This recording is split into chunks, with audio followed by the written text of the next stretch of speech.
Good afternoon. Welcome back to the Tony and Tim Show. I'm Tony. And I'm Tim. Brilliant weekend that we had last week when the Premier League returned, Tim. But a second week comes and we have very, very fantastic fixtures with our big game of the weekend. Chelsea taking on Arsenal. Two teams with two new coaches with a point to prove. Yeah, with a point to prove, and just like I said, the big game this weekend has again Arsenal in it. It's what a start to welcome of Arsenal. Yes, baptism of fire. Baptism of fire to Unai Emery, Tony, and I don't think we'd have wished such a start, Tony.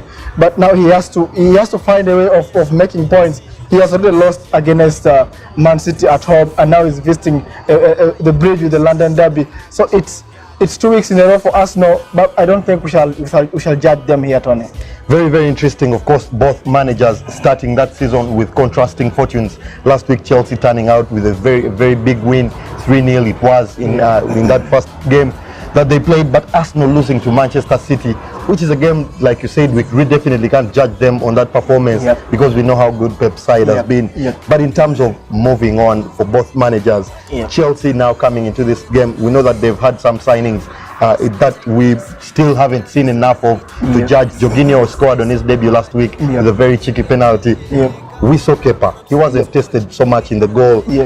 They've brought in Kovacic, and of course we know that with the absence of Cesc Fabregas, he might have a chance, some minutes to run out there in that midfield. What do you think Chelsea has done right that will help them to progress in this season? I think the right thing still stays to keep N'Golo Kante. We knew PSG. There was a rumor about PSG cutting him here, but with him in the midfield, Tony, you always have assurance that going forward there's a number there, and then defensively you have an extra number. You have an extra number, Tony. That's what Kante brings to you. But looking at this game, the game that we're going into, I still think Chelsea's midfield, Tony, has looked solid. You've mentioned Jorginho there. We have Kante. These are assured status. Now, who is the third midfielder? Kovacic. Will it be the one? But we've seen Barkley playing in that role so far, and I think today, 2 games in a row, he might maintain it again. And this is where I thought Unai Emery should come up and try to play off Chelsea in the midfield, Tony. He has names there. He has Torreira. He has Granit Xhaka. He has this new boy, Matteo Guendouzi, Tony, in that midfield. He has to go for a game, Tony. I don't want to see Arsenal defensive.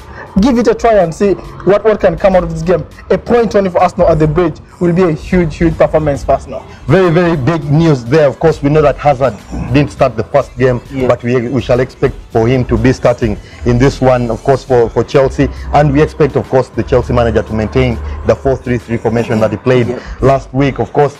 But for Arsenal, last week was catastrophic for them. They were at home.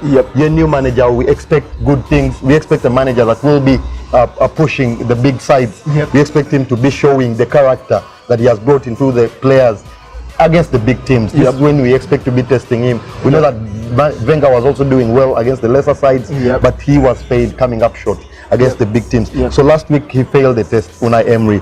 I expect him to come into this one. We know that he has a few casualties, of course, still missing out in the defensive side, especially. Koscielny is still out. We know that Maitland-Niles suffered a small fracture last week, so he'll be out for a couple of weeks.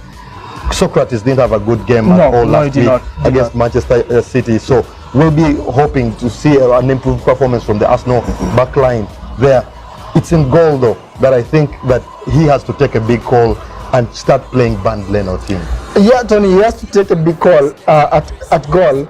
But the other good news for Arsenal is the number 9 of Chelsea is Morata. We don't expect Morata to fire unless it's going to be. He needs to start scoring. He must. I mean, the coach has mentioned it that Morata has to start scoring like strikers do. A striker has to score. They are born to score. Yep. So the Arsenal defense, Tony, might look into that and say, okay, we can push more numbers in front. The problem is, you've mentioned Hazard will punish you, Pedro will punish you, Willian, if he plays, might punish you also. But these are the games that Arsenal brought in a new manager. If Arsenal is unable to have the result over Chelsea, then the fans will be like, was it the manager or same old Arsenal? And then you start questioning, was it the manager or it's the player's attitude? So Unai Emery must go for this game. And worst case, Tony, if Arsenal loses this game, let him have a performance. You can't win every game while playing well. So at least Arsenal has to play well. We'll certainly be expecting Arsenal to come out firing, of course, in this particular game. Like we've mentioned, Chelsea is lacking a bit of in the number 9 department. Yep. Is it a game that you can give Giroud? Yeah, I mean, against his former club. It's a game, Tony. I still think Morata needs time off. So I believe Giroud should be starting. But nonetheless, play Morata. He has been in the squad. Then Giroud comes in. Is Giroud into the first team? I think so. About 20 minutes for Giroud for me would do for this game. Looking at Arsenal's attack, yeah, they certainly have the resources going forward. Yep. Where do they lack? Is it ambition for the players really? Because they have Mesut Ozil, who is a top class number 10. Yep. They have Lacazette, who is still struggling to get into that first 11. Yep. If the first games are to go by, and then we have Aubameyang, who is not a very big bully of a striker, but is certainly a very dangerous player going forward. What can Unai Emery do with this forward line? Does it fit both strikers in?